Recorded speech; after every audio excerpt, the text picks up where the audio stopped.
Did you like the sit down with Cody and Orton in the back?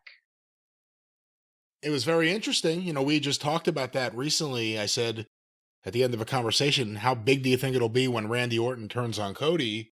And you reacted, you thought about it. And they kind of referenced that idea here, saying it won't happen. Yes. And that's the way you know it's going to happen.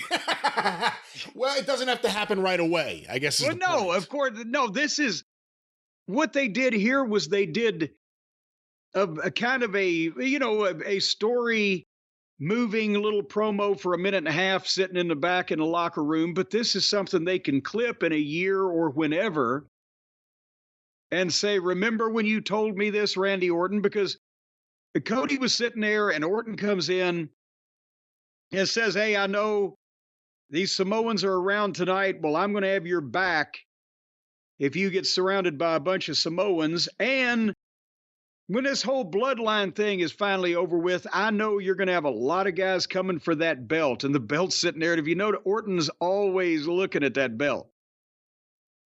And Orton tells Cody, said, I promise I'm going to have your back then too.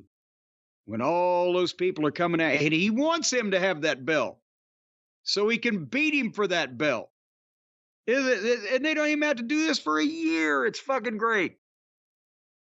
So, yes, but you see, every time that belt and Orton are in the same place, there's a point where he looks at it with lust in his eyes. And just long enough for you to notice, and then it's gone. It's a great story that could play out, right towards the end of the Cena run of Randy Orton. Someone who started around the same time but was younger, sitting back and watching all this. He realizes he only has so much time left. Unlike Cena wanting to kiss babies, he just wants that belt.